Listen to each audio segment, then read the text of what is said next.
Yeah, I got nothing better. I'm not really in a creative state right now. I'm a little sleepy, so I can't. You gotta get your shit together, Couch Holder. I know this is gonna be a boring ass book club unless I can. I don't know. Will Ansel shake off his fatigue in time to rescue book club from a boring episode? Will Dillon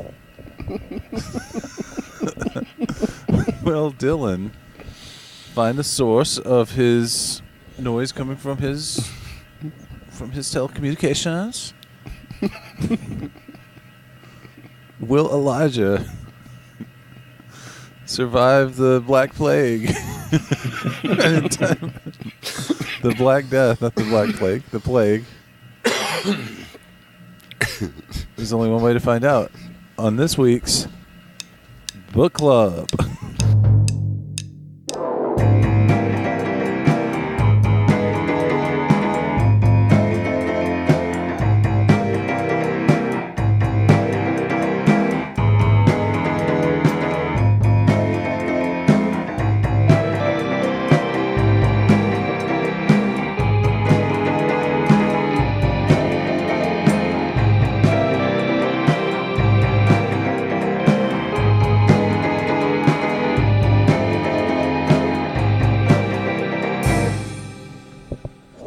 Oh, you're the mixer, man. You're the editor. You get to edit whatever I said. If I said it, I said it, but you edit.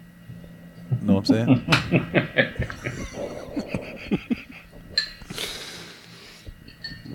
I could be like a Johnny Cochran type lawyer.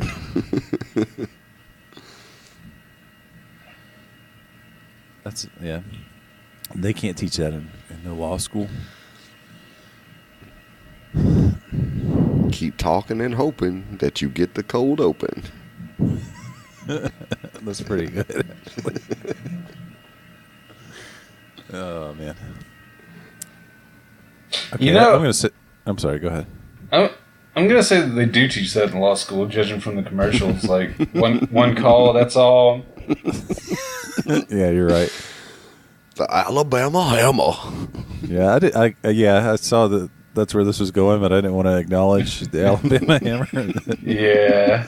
I don't think he has a right to exist, but we kind of have an opportunity for a crossover here with the Alabama Hammer did a commercial in the style of Matthew McConaughey's Lincoln commercials. Yeah, he did. No. Really? Yeah, it's like, I've been making shitty commercials long before people thought it was cool.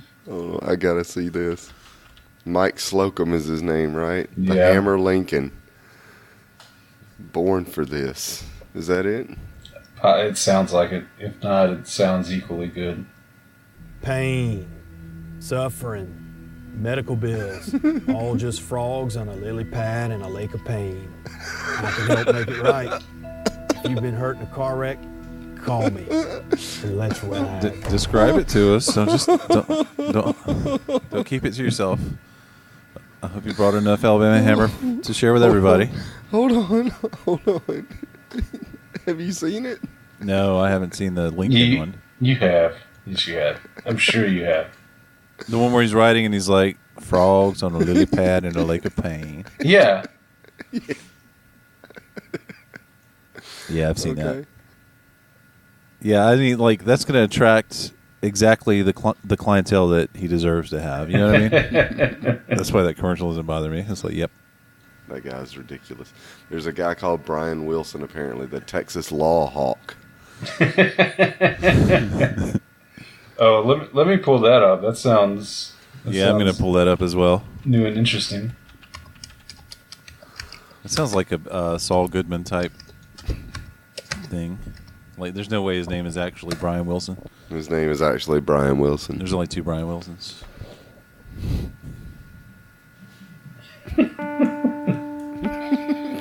Okay, the one I'm watching is just like him running down a road carrying an American flag. Yeah, wait for it. Brian Wilson, Texas Law Hawk, Tones of Justice.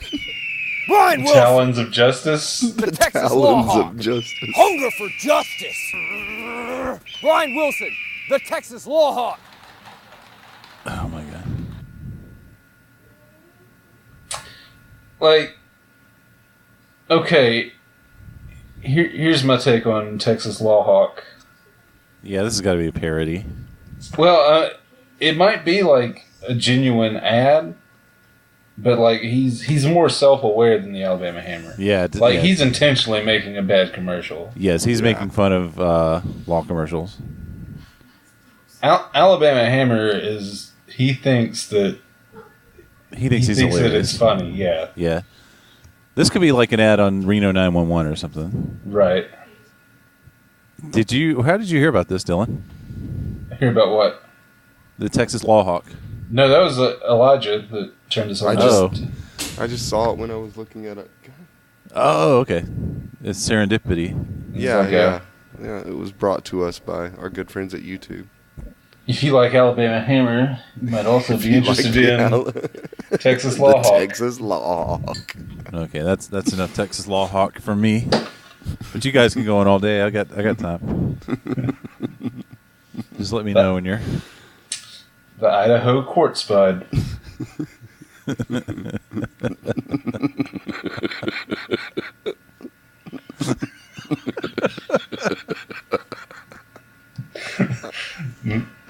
The Colorado Trial Mountain.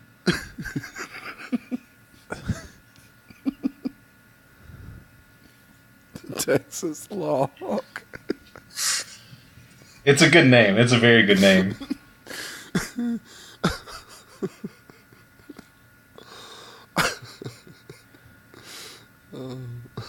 The Connecticut Divorce Falcon.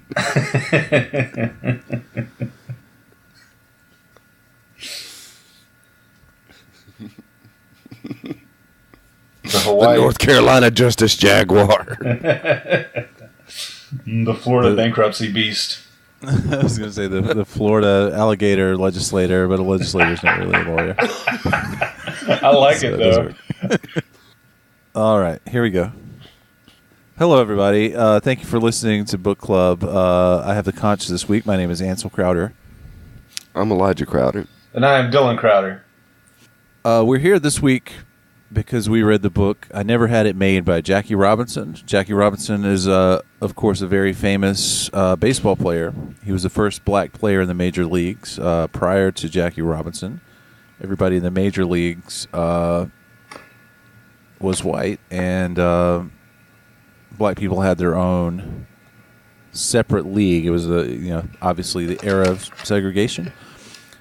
And I wanted to read it because every year they honor Jackie Robinson by wearing his number 42. And I'd never seen the movie, and I never really knew much about him other than the sort of surface level story. So I wanted to get know a little bit more about what he had to endure, what he accomplished, and this was to gear up for Major League Baseball season, which starts in just a couple of weeks.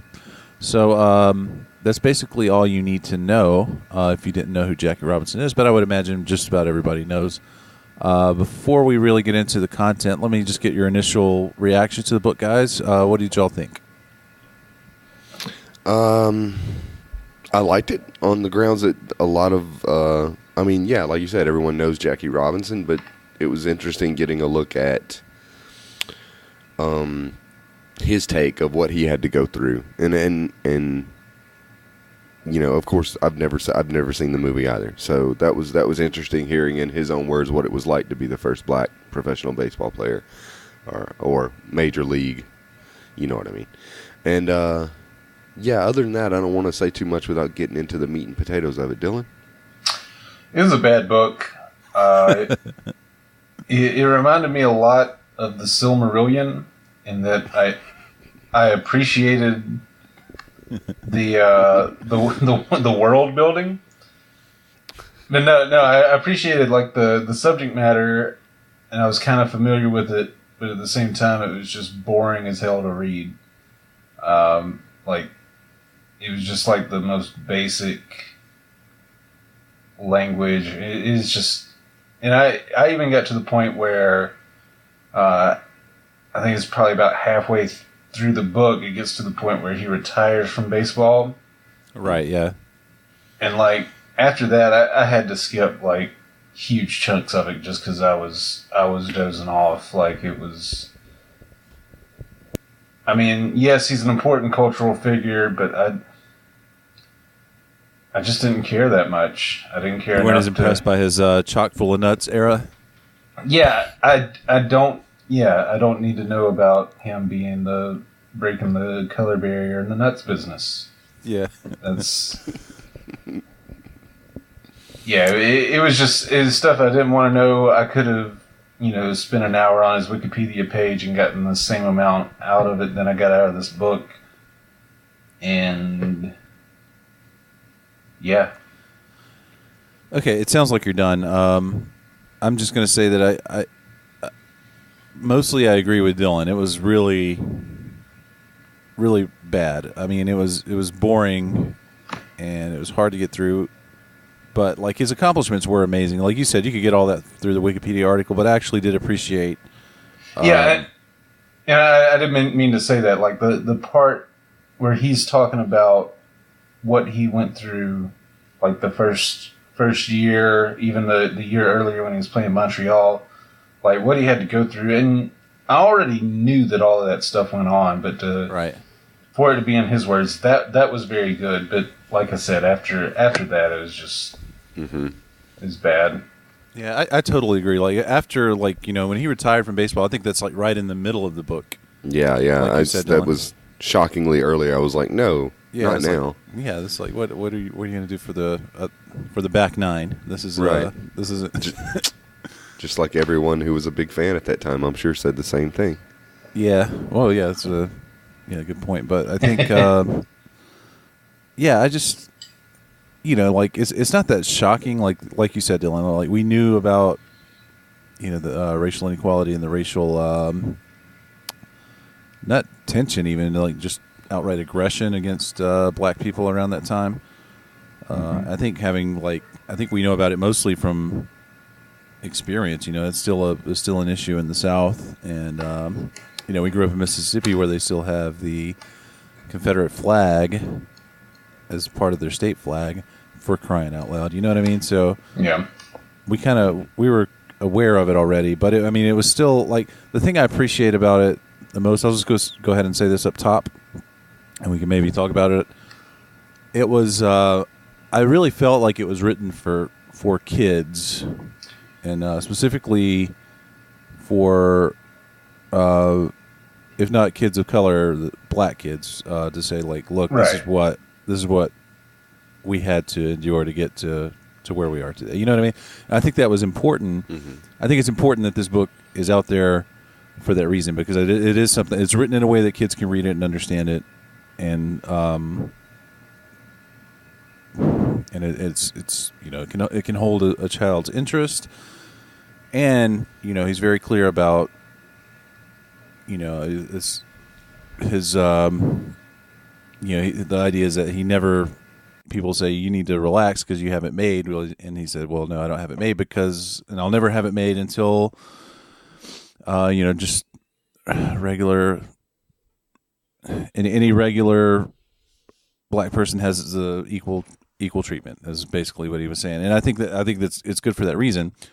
However, it takes like a turn after he retires from baseball. There's no kid that cares about how nut franchises work. You know what I mean? Yeah. Right. And there's no kid that really is going to be interested in what he and Malcolm X were screaming at each other through letters. And, yeah. And then that's why I didn't want to get into the meat and potatoes earlier, was because even though I enjoyed hearing it from his perspective, a very first-person perspective, it's very, very preachy. Yes. And that's like, okay, fair enough. He's the first person to break the color barrier in baseball, and awesome. And then I'm really not that interested in his Malcolm X and what he thinks of Malcolm X. If I wanted to read Malcolm X, I'd read Malcolm X. So, yeah, substance-wise, it was not chock full of baseball nuts. Yeah, and I kind of want to maybe save this for later. I don't know what kind of format you're thinking of, Ansel. I had some things highlighted of just things where I just really disagreed with what Jackie Robinson had to say. Yeah, well, I don't want to get to that quite yet. Like, I just want to say, like, I think like on the tail end, the second half, like you were saying, Elijah, you don't care about, how he felt about, or what opinion he had when Malcolm X said why. The second half really read to me kind of like a mea culpa a little bit of just like him acknowledging the things he did wrong or like trying to clarify stuff, like him stumping for Nixon and Nelson Rockefeller and stuff like that. And I mean, it's kind of like I don't know. He was just trying to like explain his errors, his unforced errors. No, that's tennis. I guess just error. But either way, but yeah, and Dylan, you can go ahead with the things that you said. That's all I wanted to say. That's almost all I really have to say about the book. Cool. Period. But like, we can just talk about individual parts and then sort of go into more detail.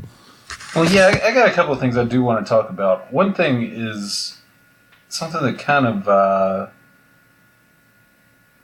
and y'all tell me if I'm completely off base here, like the retiring of his number all across the major leagues, and the the Jackie Robinson Day where everybody wears his number, like that. It seems to me like that's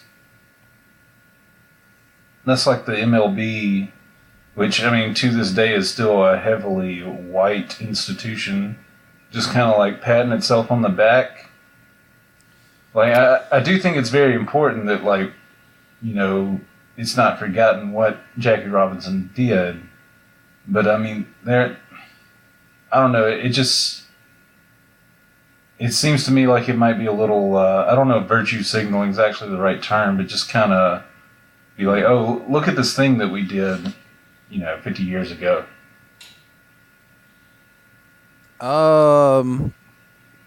Yeah. I'll have to think about that one. I can't answer that right now. I might have something by the end of the episode. No, that's an interesting thing you bring up, Ben, and I kind of see that. I kind of see what you mean by the sort of a self patting of the back. But I don't know if I would say that Major League Baseball is a predominantly white thing still. Would you? Do you? Well, I mean, not necessarily the players, but not necessarily. No, I don't think it stops at just the players being much more diverse now either. Especially managers, clubhouse managers. I mean, I don't know. You know more about baseball than any of us, but I would assume that it's been a little more diverse in the front offices as well. Is that not correct? Yeah, I don't have any numbers, but I mean, I can't think of a single African American club owner or general manager. There are some Hispanic general managers that I can think of in the past, like Omar Minaya and Ruben Amaro Jr. Art Marino out in L.A. is the owner, or Anaheim, Los Angeles of Anaheim. The Angels. Yeah. So yeah, I still think of like front offices and ownerships as being predominantly white, and I still think that the percentage of African Americans in the major leagues is less than the percentage of African Americans in the general American population. So there's that as well. Yeah, no, I wasn't disagreeing with you. I was just curious as to why you would think that. But yeah, I mean, an even more cynical take on it would be that it's really a publicity stunt more than anything, more than patting itself on the back. It's like, hey, what's this? It's sort of to generate headlines and pictures on social media and stuff. Right. And lately, it seems like the cynical take is the correct take. So, anyway, But is his wife Rachel still alive? Doesn't she usually show up at the She Dodgers was games? last time I checked, yeah. Yeah. I think she was there last year, maybe. I'm trying to look now and see if she was. And I was just thinking, it's not a publicity stunt for her, I'm sure. And reading about her in the book, she was there for him, and I'm sure she appreciates it. And I honestly don't have a problem with them retiring the number 42 throughout the league. That doesn't bother me that much. Well, see, one of the things that bothers me about that is, like, for me, growing up playing baseball, you were number 42, and no, like they stole it from me. I wore the number of players that I wanted to emulate, and I think it's kind of a mistake to take that away from young players that want to emulate Jackie Robinson, that really look up to him. Like you have, wearing the number 23 as a basketball player. Probably now not so much. I guess. What is LeBron's number? Like 44? I think it's 23. Yeah, it could be. All right. Okay. Well, the cycle continues, I guess. But but yeah, I see what you're saying. That's a good point. I never thought of that. Yeah, but I mean, if you're going to retire one number throughout the league, it would be that one. I mean, I wonder about like clubs like the Yankees that have just been retiring numbers left and right, what they're going to do in a few years. Are they going to go to letters? And they'll have to have a retirement death match where they the players who are still alive have to well, it's nothing bad. It's just they have to like grab the bat and take turns. And whoever's on the top gets to remain a retired number. I don't know. Are there any living? I don't know. Nobody would know that, Dylan. If you do know it, don't even just say you don't. I'm sure he does. No, there's plenty. Like Hank Aaron's number is retired. No, I'm talking about the Yankees, dude. Yeah. Did they Mariano retire Rivera? Reggie Jackson? Yep. Well, I don't know if they retired Reggie Jackson. They have, or they're either going to retire Jeter's number soon. Are you talking about Derek Jeter? No, David Jeter, the other Yankee great. Which one tested positive for steroids? That was A-Rod. Didn't Jeter have a little brush with the juice? Not that I know of, no. A brush with the juice. I don't know. I'm saying. Yeah. They've already retired Jeter's number. They've retired 8 twice. They literally don't to explain to the Yankees organization what retiring a number means. Only in New York can you have a number retired twice. That number worked so hard, he retired twice.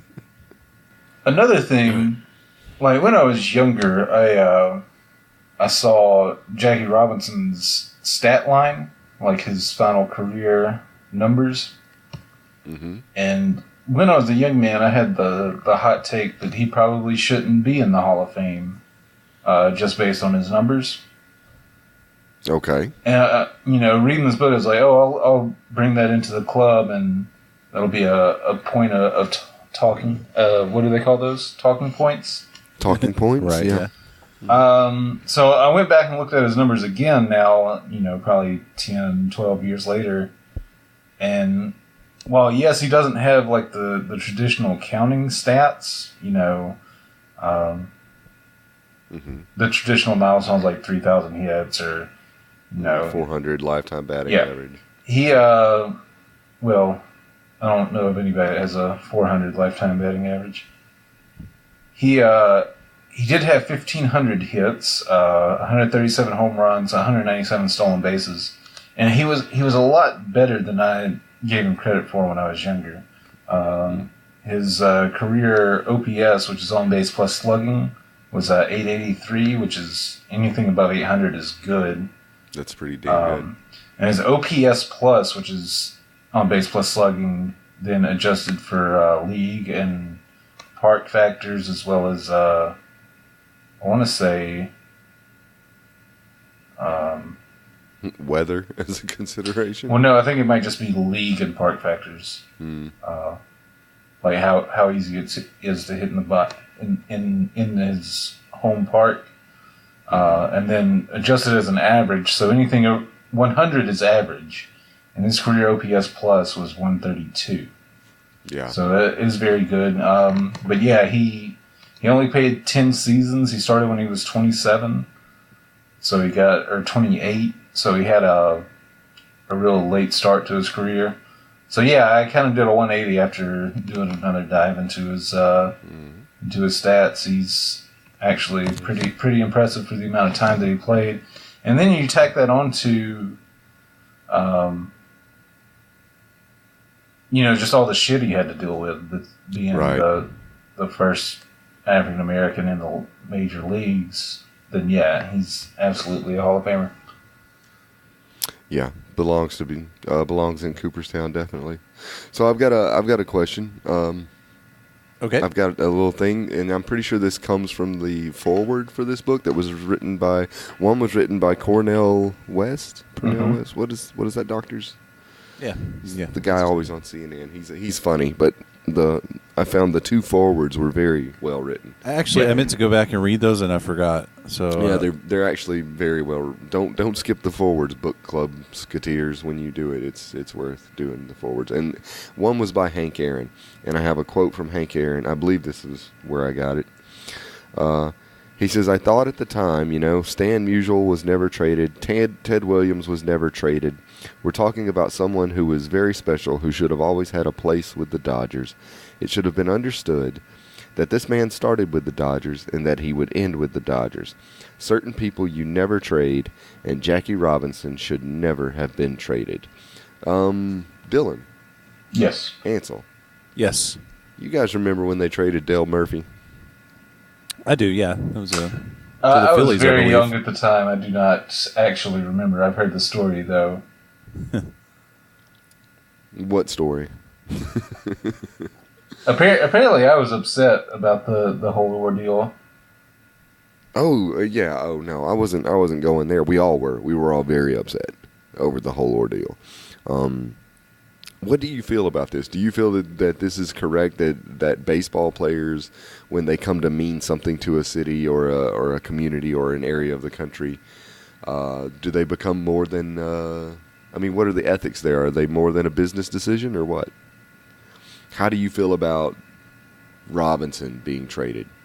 Why would he, for example, be special and be expected to end his career with the Dodgers? I think Robinson himself said, that's something that is, it's a daunting thing, but, everybody at any time could be traded for any reason. And, I just think that's part of it. I don't think that, that's an expensive, I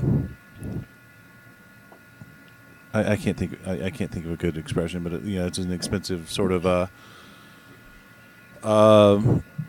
don't know, man. You just can't have you can't have stuff out there just because they've earned it. You know what I'm saying? I'm so inarticulate right now. I don't know how to say it.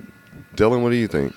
Well, no, I see exactly what you're saying, but let's see what Dylan weighs in. At this time, back in Jackie Robinson's era, free agency wasn't a thing. Mm-hmm. They had a contract with the team that they played for, and it was up to the team whether they could do whatever they wanted with them.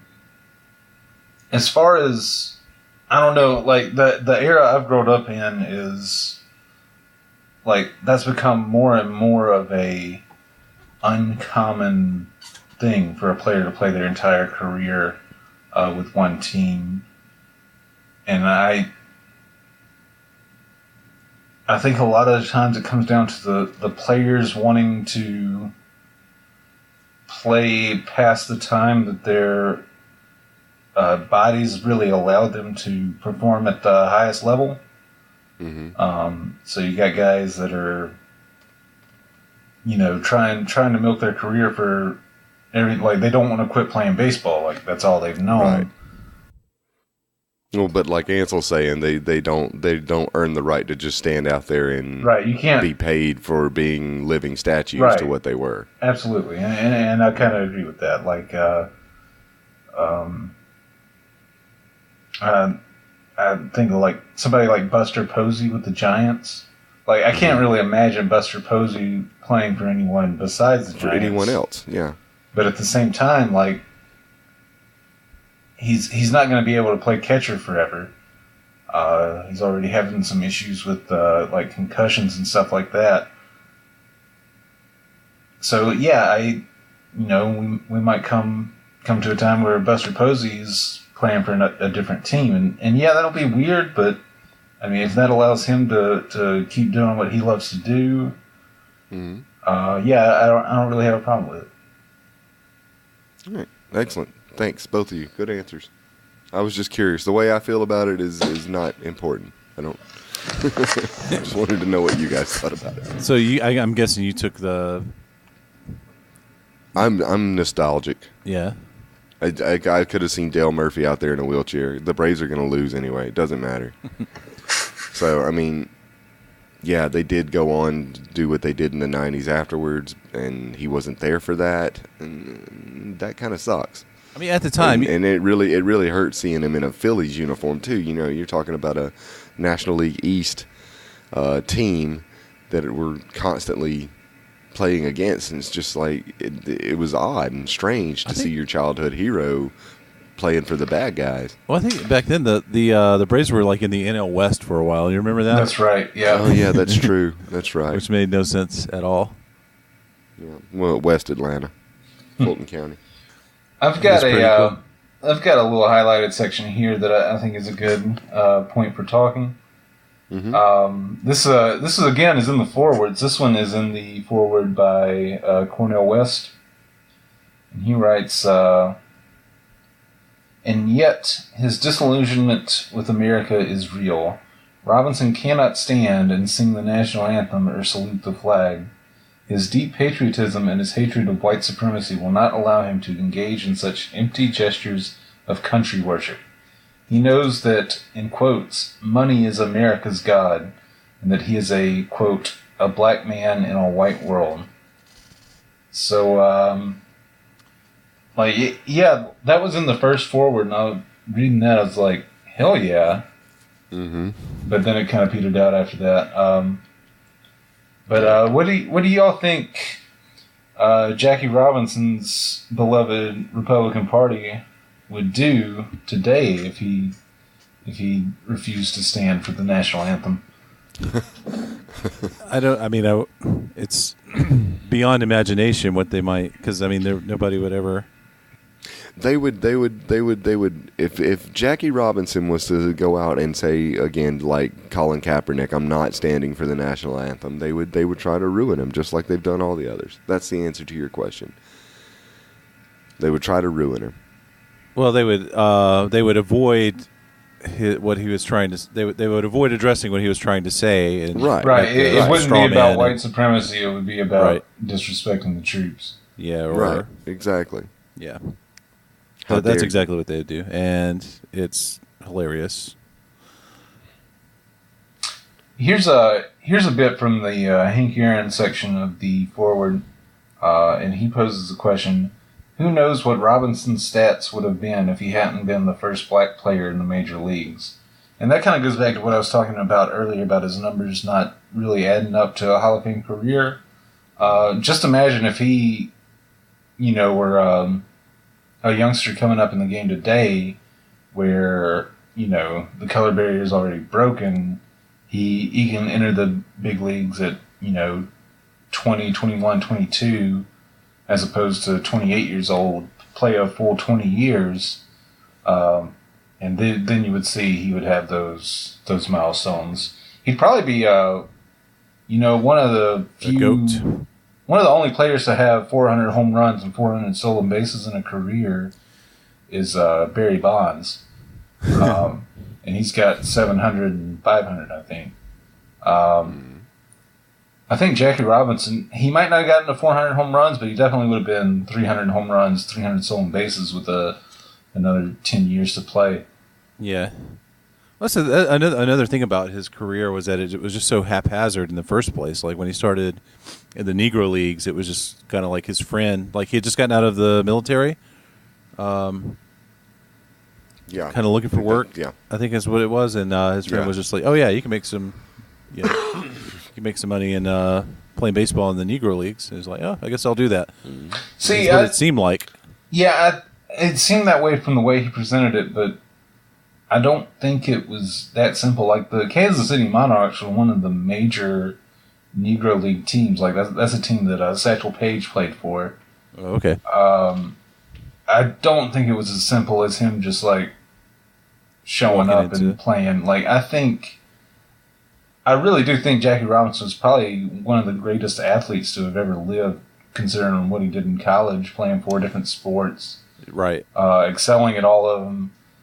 And yeah, you're talking about 5 to 8 years afterward, just kind of going and almost like you say on a whim and playing like it's not professional baseball, but it's not quite amateur. Like the Negro Leagues, there was some serious. I would consider talent. it professional. I would consider it professional baseball. Right. Yeah. It was just a segregated professional baseball. Yeah. You could earn a living playing baseball. It's professional baseball. So it's interesting that you bring it up. The earning a living and a money. I want to get to what I think is the real, the big note that I made in the book, which is the real protagonist of this story, which is oddly enough not Jackie Robinson. It's a man named Branch Rickey, and he's the man who... The magical Caucasian. The magical Caucasian. No, he's the one who brought Robinson up to the Dodgers, and he's been slandered, and it's just been like as if it was just a financial decision to get more blacks into the stadium, sell more tickets. I want to read you this little bit here. It turns out Branch Rickey was coaching for Ohio Wesleyan in 1910, so right before the First World War. Where were they playing? I don't remember. He had a black player for Ohio Wesleyan named Charlie Thomas, and they go somewhere, and the hotel doesn't have a room for Charlie Thomas, so Mr. Rickey, the coach, brings a cot into his hotel room. And then here's the quote. All right, so Mr. Rickey ends up telling Jackie later, he sat on that cot and was silent for a long time. Then he began to cry, tears he couldn't hold back. His whole body shook with emotion. I sat and watched him, not knowing what to do until he began tearing at one hand with the other, just as if he were trying to scratch the skin off his hands with his fingernails. I was alarmed. I asked him what he was trying to do to himself. It's my hands, he sobbed. They're black. If only they were white, I'd be as good as anybody then, wouldn't I, Mr. Rickey? If only they were white. Charlie, Mr. Rickey said, the day will come, one day, they don't have to be white. That was towards the very front of the book. Yeah, that was after he was denied like a room, right? Or he was denied a hotel room. Yeah, with the rest of the team. Right. Right. So then he talks about this Branch Rickey guy having this personal mission to integrate baseball, that it not being just a business decision, and that being what stems from it. I know we said earlier in the episode that, of course, we were aware of racial prejudices growing up, and we were aware of baseball being highly segregated. We were aware of these things. Did you guys get a different take of it, though, reading stories like that? I think there's 2 or 3 other stories about Jackie Robinson himself not really crying because he was, not going to break down or anything, but just how bad it really was. Yeah. I mean, and you hear these stories all the time, but isn't it always shocking? I wouldn't say shocking for me personally, just because, like, what I've seen over the past, 5 years or so with, police officers just straight up murdering black people, defenseless black people. So, like, nothing really surprises me anymore, but it is really, I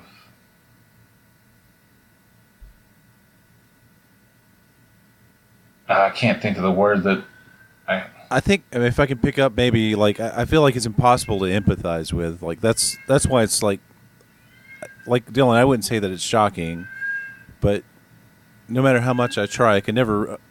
It's so like foreign to me. The idea of being treated that way just is not in my universe. You know what I mean?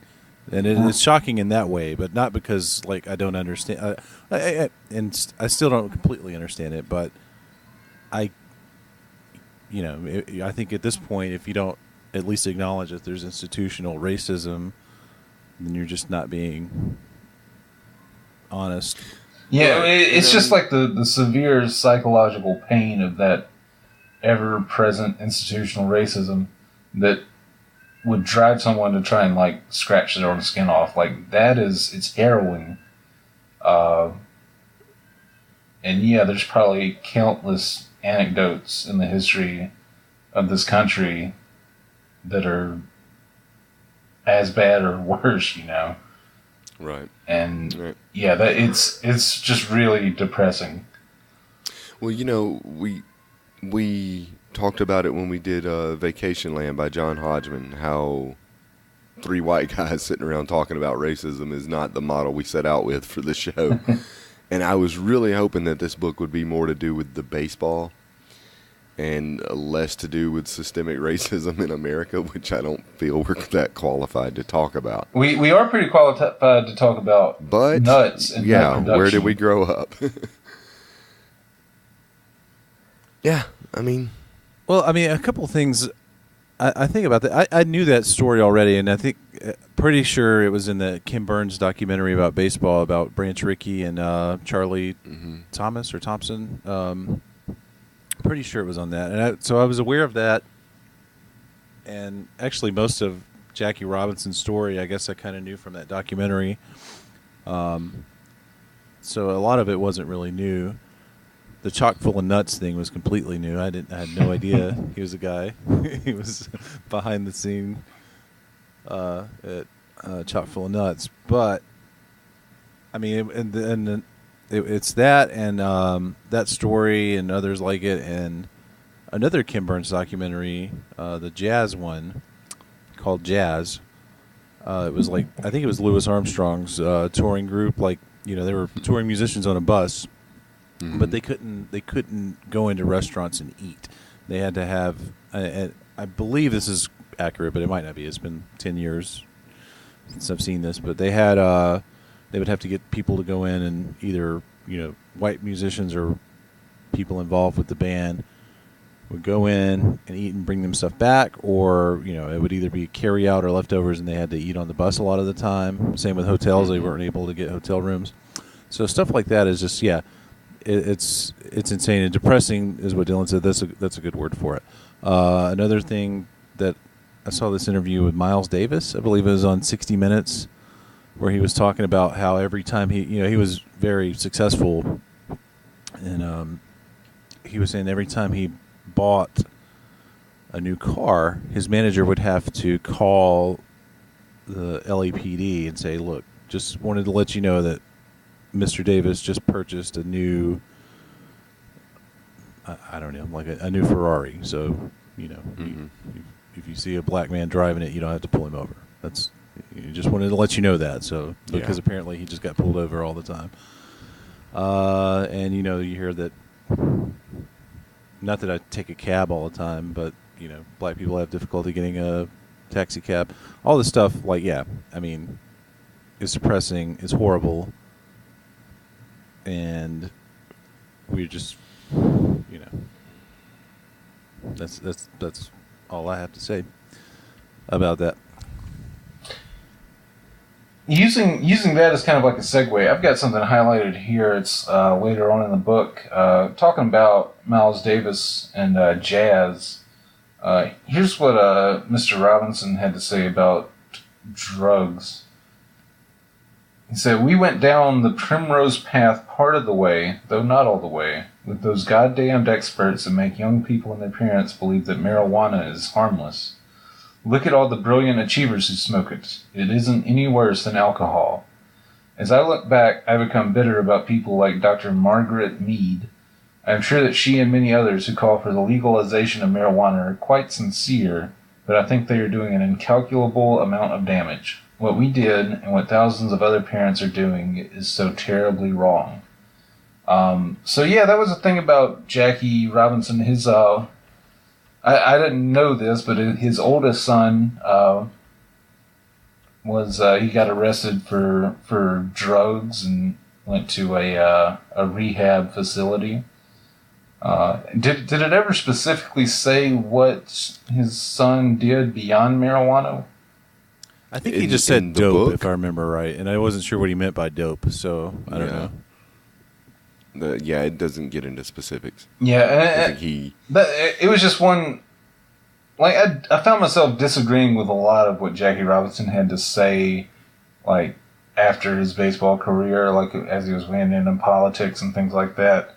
And that was the number one example. Like he was. Well, there's another example where he said that he was, really annoyed at people protesting the war in Vietnam.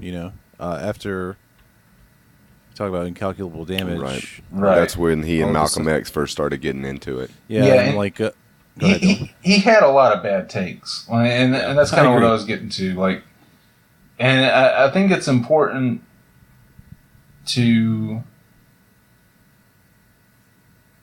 like, Jackie Robinson is a human being. Like, he's not perfect. He's not going to be, an amazing athlete and also like a great philosopher or anything. So I kind of forgive him for. I'm not even going to say that he's necessarily wrong, but I disagree with him. But he can't be like, you can't expect him to be like a black Keanu Reeves, is what you're saying. Exactly. What? But no, prohibition is good and it's always worked, is basically what I'm getting at. Yeah. Okay. So he had bad takes, except this one was. That one was good. Like let's ban it. That'll solve all the problems involved. Well, I think he was like a real Puritan. It seemed like like when he had that skirmish with the bus driver, told him to, like, it was on a military base, I think, or maybe a shuttle from a military base to a movie theater. Yeah, actually, one of his charges in his court martial was actually public drunkenness, even though he never drank. Yeah, that's what he said. He's like, I never had a drink of alcohol in my life. Yeah, very, very puritanical. So I'm not really surprised to hear him say some stuff like that. And, his sort of loose, not full-throated endorsement, but an endorsement nonetheless of the Republican Party and conservative politics. But I think once they're, the white supremacy part of their game became overt, I guess that's when he started to back off. But I mean, I guess what I'm saying is I understand those. I think I understand where those takes came from, and his political positions, and I think it's because he was a Puritan Christian. But yeah, like you said, nobody's perfect. I got one last highlight. I didn't highlight a whole bunch of stuff, and this is in the second half of the book. He's talking about I think it was like a Republican National Convention in San Francisco where Barry Goldwater got nominated over his boy Nelson Rockefeller. And this is a quote from the book. He says, "A new breed of Republicans had taken over the GOP. As I watched the steamroller operation in San Francisco, I had a better understanding of how it must have felt to be a Jew in Hitler's Germany." So he was talking about, like, apparently after the nomination of Goldwater, the whites in the delegation kind of got real rowdy and kind of making the African Americans feel very unwelcome there. Y'all have anything to add to that? Oh, man. This book was written in 72. 72. Fun fact about this, this book was actually originally published 4 days after Jackie Robinson's death. He died like October 20th or 24th, and it was released on the 28th. So Strange. Yeah. Just it was time. It was time to be released. Then and he passed right before it published or what? Yeah. To the point though, 1974. That was before everyone on the internet compared everything to Hitler's Germany. So he didn't know what he was really doing there. I would say that's a bit of a stretch. I mean, yes, it's horrible. I mean, what the passage I read of the treatment of African Americans throughout America's history is awful. But in when was that, 68 convention? So what was he writing about? 64? Yeah, 64. They're not, I mean, they took the Jews out in the street and like beat them and spat on them and made them scrub the streets with their with brushes. It's not the same. That's not a fair analogy. Well, I mean, to say I have a better understanding of what it was like to be a Jew in the Third Reich. No, sir. I don't agree. I'm going to disagree with you because I mean that's not that far removed from black people actually literally being lynched. I mean, Yeah. I no, that's 100% correct. So I'm saying a black man living in Jackson, Mississippi, or your Emmett Till, they knew what it was like to live in. You know what I'm saying? Jackie Robinson, for all he went through, no, sir, he doesn't get to say that about the way someone reacted at a political convention. Okay. I just want to be on the record as disagreeing with you. I think that's a totally fair assumption on his part. I was just. I mean, I see what Elijah's saying. It's a different experience. I'm actually, I don't want to go on the record as saying anything right now. It's something to think about, not necessarily to say out loud. Well, I mean, I kind of went into this book with this idea with knowing that okay, it's going to be a lot about race relations. And I even thought to myself before I picked up the book, I was like, I have to forget that this is a privileged baseball player, because by the time I finished the book, I didn't feel that way about him at all. I really don't. I feel like he went through the shit and deserves every honor that is bestowed upon him. Okay? But to say that I understand now what it's like to be on the end of mass genocide is not a fair statement. Yeah, I get. Like mass is the word, the key word there. Like, it's a different experience because I think in that Vonnegut book we read, it was talking about the Holocaust was human beings killing other human beings in industrial quantities, I guess. Mm-hmm. And I think that was you can't really compare. It's the same fear, I guess, but a different experience, if that even makes sense. And that's really all I want to say about it, because I need to think about it and consider it and weigh it. See, the way I see it, it's not necessarily about. He didn't mention the Holocaust at all. He was just saying living as a Jew in Nazi Germany, like being surrounded by people that think you are inferior based solely on, something like your physical appearance. And I think there is some merit to what he's saying there. Yeah, you're right. You're right in that aspect of it. But again, I think it's a bridge too far. I think that's an analogy too far. And I don't think we really need an analogy. I mean, we know how African Americans were treated in the history of the United States.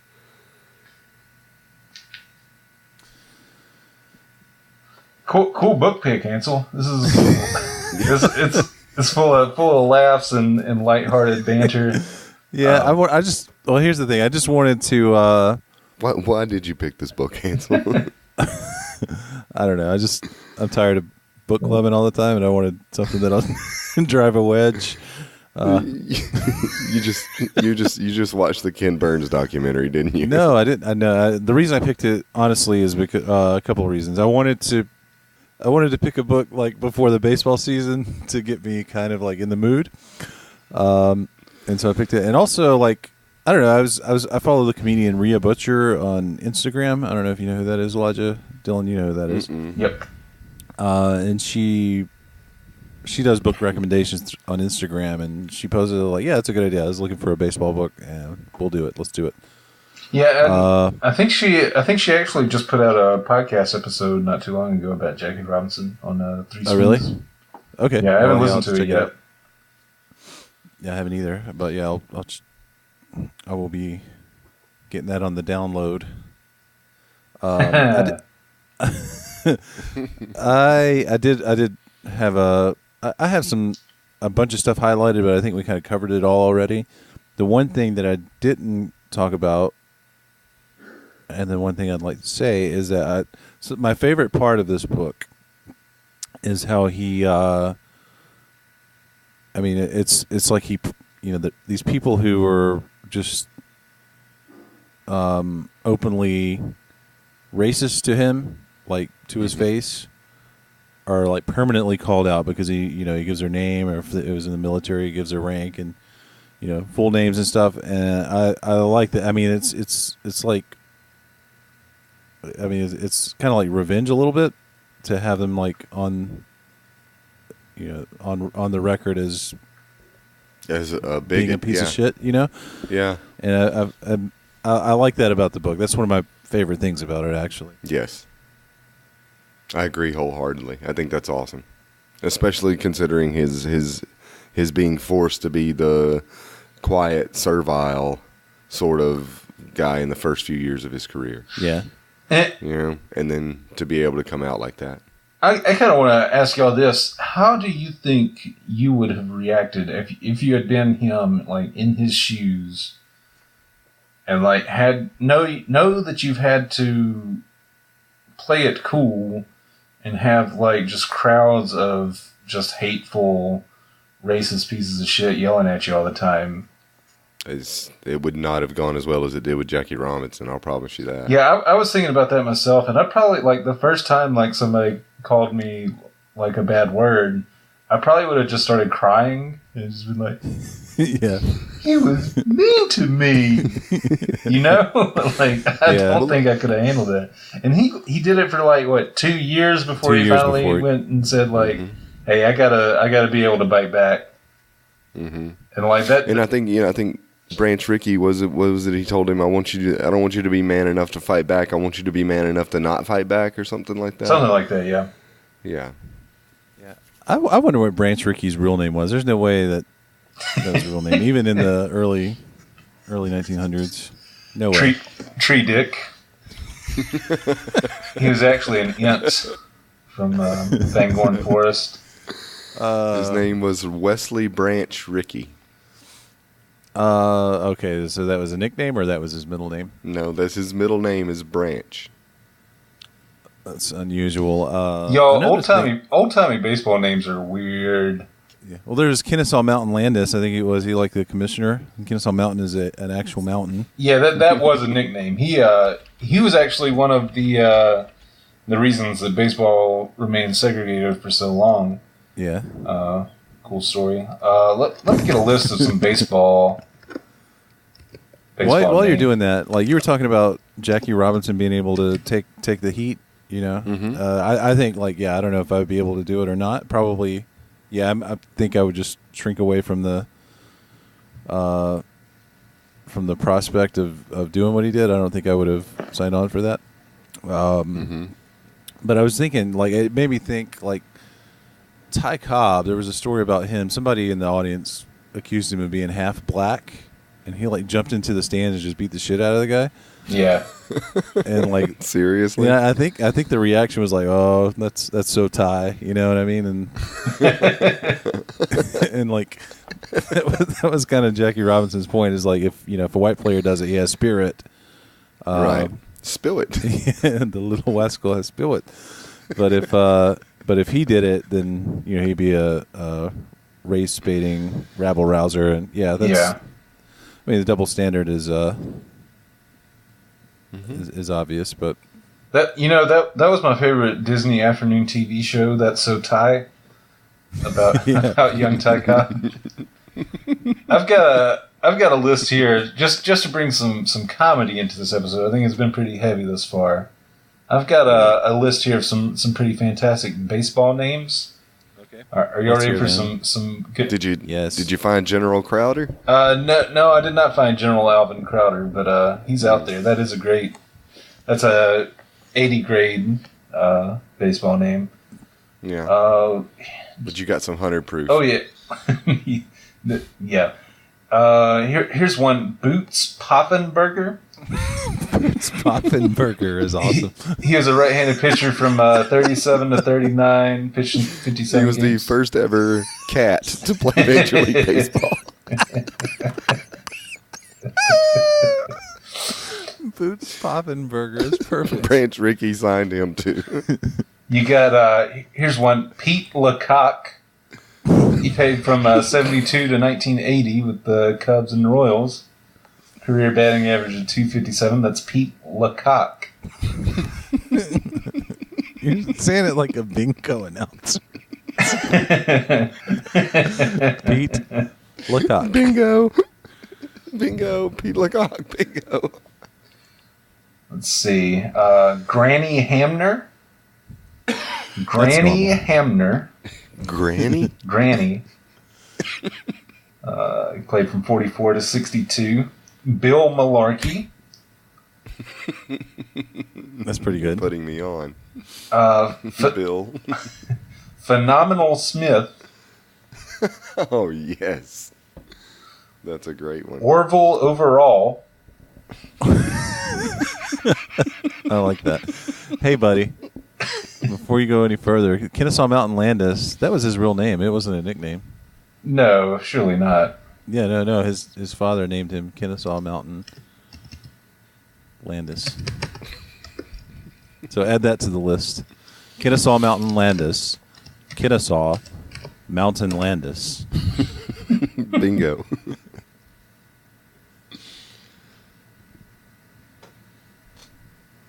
Well, what do Boots you know? Poffenberger. Is that what it was? I want to know more about Boots. Boots Poffen. I'll pull up his page. Let me see if there's any other winners here. Dylan, were you with us for that time we went to a Memphis Redbirds game, a minor league team for the? Oh, I'm yeah. guessing the Cardinals, right? Talking about Stubby Clapp. Stubby Clapp. I remember Stubby Clapp. I think he Stubby Clapp. Yeah. Stubby Clapp. I think he's the manager of the Redbirds now. Really? Yeah. God bless him. Moving on here, you got Mudcat Grant, Yeah. Snuffy Sternweiss,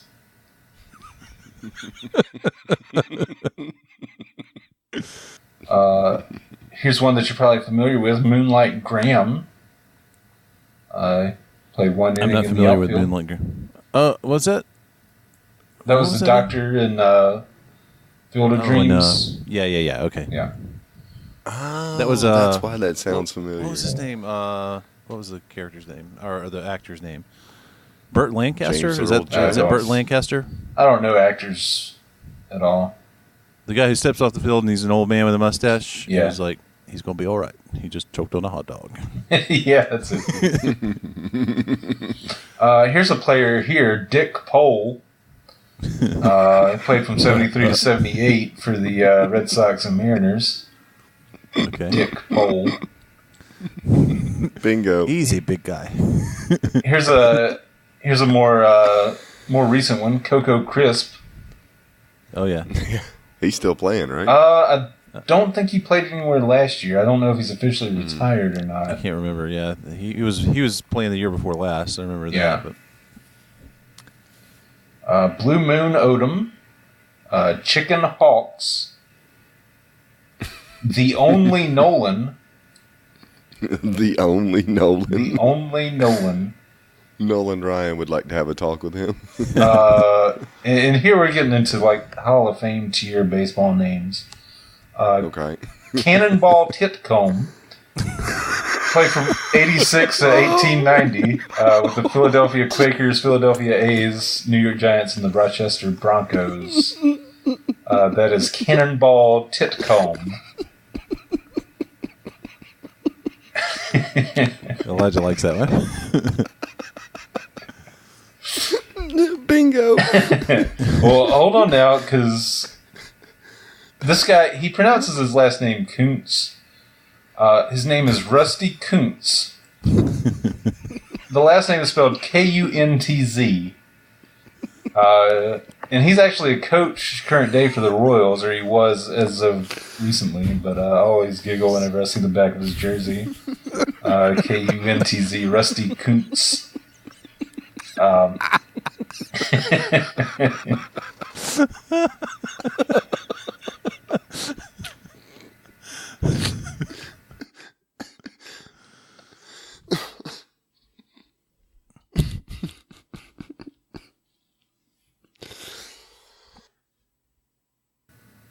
All right, guys. I think we've clubbed this sufficiently. Let's go around and give our ratings. Do either of you want to go first? I have one ready if you don't, Elijah. Go ahead. All right. I give this book, I Never Had It Made, by Jackie Robinson, 1 Barack Obama. And okay. Here's Barack Obama. Barack Obama was the first African American president of the United States. And here's my reasoning behind this rating. I didn't really always agree with Barack Obama's policies and actions as president, just like I didn't agree with everything that Jackie Robinson had to say. But I did respect just like Jackie Robinson, Barack Obama had to have just the most absolute like nerves of steel to be, like, all policy aside, the first black president.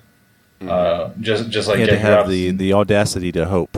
That's what Right. He had to be man enough to not fight back sometimes, you know? Exactly. So, and also, like I said, he had his flaws from my perspective. There's a lot of things that he did that I did not like. Much like this book, where I respect what Jackie Robinson did, I respect the story and what he had to go through, but this book has a lot of flaws just as from an objective book standpoint. All right. Okay, good. That's a good one, Dylan. I like that. That was good, Dylan. You're gonna go last, right, Ansel? Isn't this your book, your pick? I can go. It doesn't matter. I can go if. All right, I'll go last, or you go last. I mean, Okay. I'll go now. I'm gonna give it a 298 batting average. Okay. Okay. So Care you're to looking at explain? about 1 for 3. No, not really. Just 298 batting average. As a So book. every third page or so. Something gets out of the infield every third page or so. It's a good book, and it's good for everyone. Should have to read it, just to kind of see what kind of crap he had to go through to break the race barrier in the sport of baseball, which in turn, does eventually lead to breaking race barriers in other areas of American life. But it's a bit preachy teachy. And I like my preachy teachy to not come from athletes generally. I thought you were about to say African Americans. He said, I was like, no. I prefer my preachy teachy to come from Creflo Dollar. I don't like preachy teachy in any of its forms. And then there's at times that it's very preachy teachy, and he's got something to say, and I appreciate that. But I would have liked more candid stories about the days on the baseball field. I think that's where he really gets the points in this book, is where he's calling out the bigots and the racists that gave him such a hard time. So more of that and less of your Vietnam and Malcolm X views. But 298 is a respectable batting average. Okay, guys, not bad. I'm going to give it. Well, see, you guys sort of like brought in his life story and personal attributes into your rating. I'm not. I'm doing mine strictly on my enjoyment of the book as a self-contained unit. And I'm going to give I Never Had It Made by Jackie Robinson a bloop single. Because, it's a good at bat. I feel like it needs to exist. I think it's a good record of, his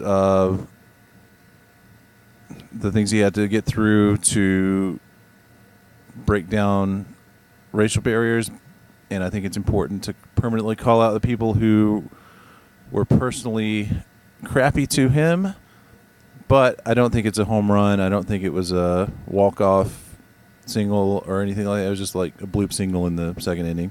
Not a big deal. It's good, but I didn't enjoy reading it, really. That's a good rating, but as you know, they all look the same in the box score. Again, I thought you were about to say something. You guys got me on edge. No, I like that rating. Good rating, Ansel. Elijah, what's on deck? So that was cool. Next book I've got on deck, nice segue there, Dylan, is Treasure Island by Robert Louis Stevenson. We're going to get back to the classics a little bit, something nice, a little more fun, a little more bouncy, a little pirate story. And I just saw the new Blade Runner film. I think I just watched it for the 6th or 7th time. And they quote something in the book, and I got to thinking, I haven't read that book ever. Yeah, I've never read it either. Never. Yeah, I haven't either, but a friend of mine told me as an adult, like, I thought I kind of missed the bus on that book. But he tells me no, like, Robert Louis Stevenson is dynamite. So, yeah, I think this is excellent. All right, cool. Cool. And for all of you there on HMS Listener, the listenership out there, you can find Treasure Island, read along with us, and they can holler at us on Facebook or where else, Dylan? If you just go to bookclubcast.com, click on the hamburger menu, it's got links to all the things, including a link to our iTunes page. If you go there and leave us a review, shout out to the folks that have done that. We very appreciate it. But yeah, just give us a rating there. It helps us supplant other podcasts that may or may not be named Book Club. You could find us on Reddit, but not any longer. I'm shutting that down since you never look for us there. Ansel, what else? I think Dylan covered it. It's on the hamburger menu on bookclubcast.com. It's on all the social media. We're there. All right, just go outside and shout out bookclubcast.com into your local web provider's face. Ansel, take us out of here. Okay, folks, thank you for joining our little book club. We appreciate your time. We have fun. We hope you had fun. Until next time, auf Wiedersehen.